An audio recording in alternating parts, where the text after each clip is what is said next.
This is Quid Pro Roll, a fantasy narrative play where adventurers explore the brave new world of Virion and uncover the mysteries buried by time.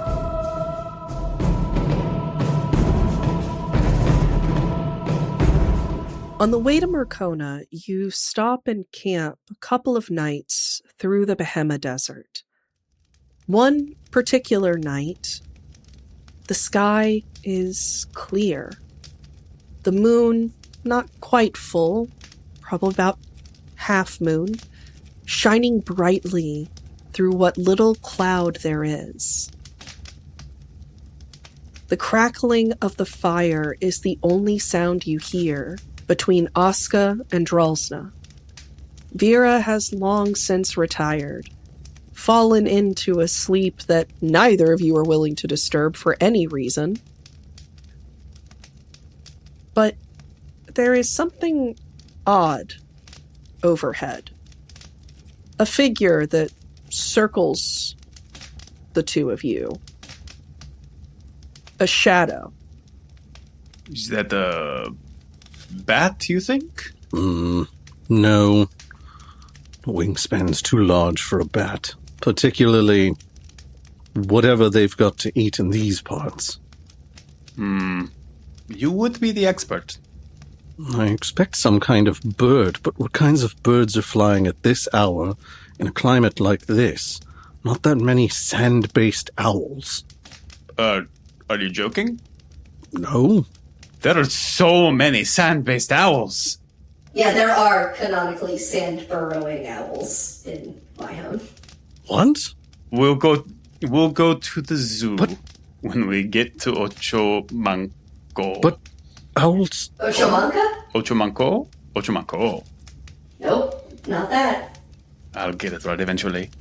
Owls live in trees, and if owls live in trees and there are no trees in the desert, they don't live in cactuses. That would be ridiculous. Some of them do. Some of them also live underground. What? Yeah. Could be an owl. We can go to the zoo in Ochomanco. I don't think... Well, no, there are some small burrowing owls. It's a very small bird. As the shadow dips lower and lower, circling the two of you, you can hear a strange mechanical whirring sound and the creaking of gears and hinges. Some sort of tinker toy pigeon? That's weird. It's not long before the thing freezes up entirely and plummets to the ground. It is some kind of odd mechanical bird. Something you haven't seen before.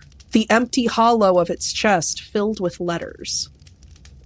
I think this may be one of those newfangled magic pigeons from across the mists. Yeah, maybe. Should we get the letters? Well, that's certainly not going to do anyone any good in the middle of the desert. I would assume that this pigeon came out here seeking us and had to travel a little further than it intended. Oska will go over to the little mechanical pigeon and pull out the letters.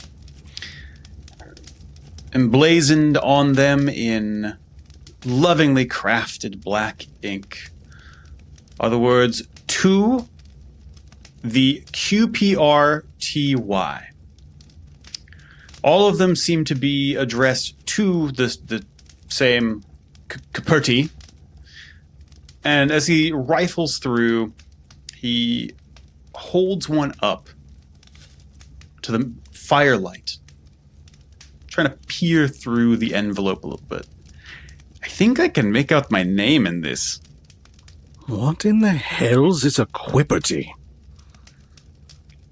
I have no idea. Quipperty. Quapperty. Quapperty? I don't know. Is that like the property of Horseclops? Anyway, I've got a pretty uncommon name, so I'm going to open this and read it. Because this is weird. And weird things happen. Oscar will pop the first letter open and pull it out. It is from one Miss Astropathic. It is addressed to Oscar, Drosna, and Vera. I guess we're the cooperative? The cooperative? It's one of those. Hello, cooperative. I have a question. What are the special individual milestones a person reaches in their life in the various nations of Virion? Like in the USA, it's old enough to, and then she lists drive, like sheep, like drive a herd of sheep.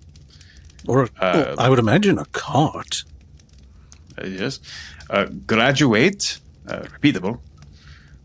Drink, rent a car, and retire. I think she forgot the T on cart. You have to be a certain age to drink? Do they get all of their hydration from food?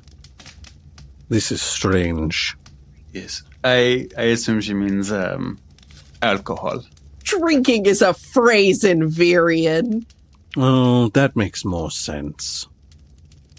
You know, I know in Van Valak we have some very specific milestones that we're sort of expected to follow, but I'm not entirely sure for the rest of the nations. What is it like in Ilveria? Well, in Ilveria, there is, first you are apprenticing age, which is to say, should your family so choose, you may go out and practice alongside someone who is significantly skilled in some sort of artisanry or craftsmanship. That's usually around 9 or 10. It varies from child to child. It has a lot more to do with how independent they are and how responsible they are than it does with a specific age. There is, of course, turning 14 and being of legal age to learn swordsmanship. Then, after that, once you're 17, you're of age where you can enlist. There is, of course, a couple of years of training before you're allowed to see active combat, but, you know, good to start young so you can work yourself into a proper fighting shape. Then, of course, 19, as previously stated, battle ready. And then, well, you know, I suspect there's some that are more civilian-based. Oh, try to think, Trollsna. It's been so long. I think 18 is about the age where they allow you to consume alcohol. But you're not allowed to rent your own room until you're 20. I think that's got a lot more to do with people destroying rooms than it does with a certain age being more capable. Now, traditionally, you can't become a vampire until you're 26. However, there are certain notable exceptions to the rules in cases of dire need, for example. Exceedingly rare, however. 26 is tradition for a reason. That is, you are old enough, your mind is fully developed, you are prepared for the world at large, typically. If you have been serving in the military, then you've likely been in combat for around 7 years. All good indicators that you've got a good head on your shoulders and it's not rolling in a field somewhere. Interesting. Yeah, so, that's sort of odd. We have very different accelerations of milestones in Vinvalek. That's crazy that you have to wait until you're 14 to learn swordsmanship. For us, if you want to be a skald, then usually you start picking it up at like 4 or 5. And you know what? There's a reason for that, and it's one that I forgot to mention. At 20, you are eligible to donate blood. I don't understand. And there's a lot of... If you get a metal-based injury, then there is some varieties of blood toxicity that you may acquire as part of that. And children are generally not very careful with blades, much less with the care thereof. Ah, I see. Interesting. But yeah, no. Usually we start apprenticing at around 4 or 5. Oh wow! Just because, that's. If you've made it to 4 or 5 in Vinvalek, you're doing pretty good. And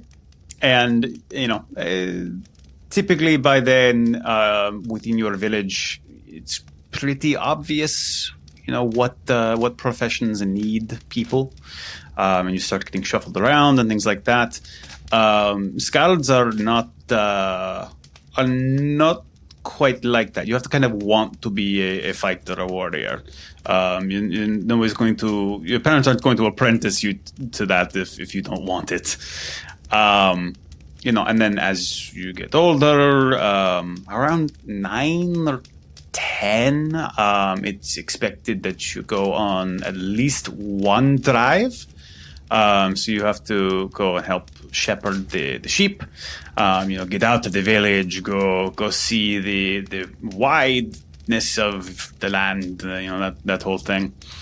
After that, around 16 to 18, it's sort of expected that you start to consider fully picking up your profession and, building a house.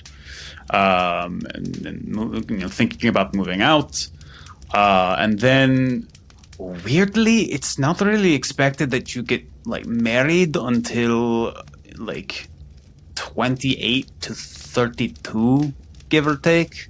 And then you move very, very fast. And you get married and you have kids. Some people do it earlier, but typically speaking, most Vinvali use their 20s to... get very good at their profession, that kind of thing. As far as drinking alcohol, most people start at, 14, 15. But we have a lot of, small beer, very low alcohol content.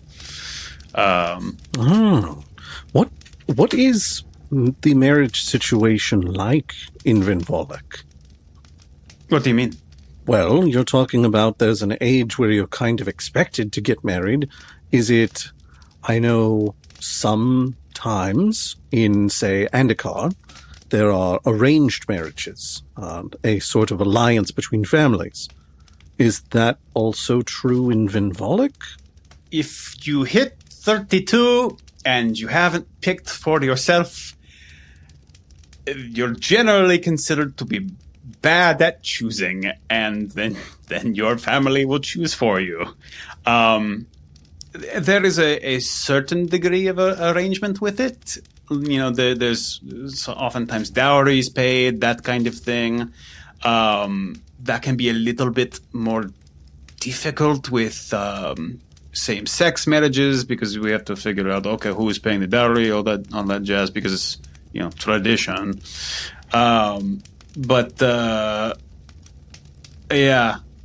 Most people are incentivized to kind of pair off far before that, and then make it official when they're about 28 to 30. Most Ilvarians are already contemplating marriage at about their mid-20s, but the exception, of course, is if you're in military service. You're actually not allowed to marry until you cease military service. And, of course, if you have taken vampirism, then you are encouraged pretty strongly to marry within the vampires amongst you, because if you don't, then you're going to have to watch your partner grow old and pass. That's not a pleasant experience. It somewhat nullifies the contract of till death do us part when one of you plans on never dying. Yeah. I mean, it's interesting that Ilveria has that as part of their marriage vows. I've read that before. Vinvalek doesn't have that. If we consider it that when you die, it's really just sort of waiting for your partner to die as well. Death does not necessarily end the marriage, but you are allowed to take another wife afterwards, or another husband, etc., etc. I don't know. I think there's something beautiful to both concepts in a way. I agree. I can see definitely merit and value to the way that Vinvalek is handling things. I guess for me, looking at it from the stance of commitment to another person, the assumption is that you would be at least as committed to your country as you would to anyone else, particularly if you're a vampire pledged to eternal service. That's a lot. That's a lot to think about. We just think about it in terms of your family. Who are you fully committed to? Did you ever think about finishing your military service and tying the knot? Oh, one doesn't simply finish their military service. I would have to be promoted to a rank that does not do quite so much with field work, which, to be honest, I found rather dull. There's also the unfortunate reality of Ilveria that if you are committing to vampirism, you are committing to serve Ilveria forever. Forever! Yeah, you don't really retire in Ilveria. That's a good point. Well, here's to whatever the future brings us. I suppose we're both far past the milestones of our respective nations. Nazca will tilt back his water skin and take a slurp. As you take your drink, you take your moment, and you look back into the fire, contemplating the differences of your upbringing, you suddenly start to feel the pull of sleep, the desire to rest. You tuck the remaining letters into your bag. They must all be for you guys. Drosna takes the first watch, and Nazca finally gets some sleep.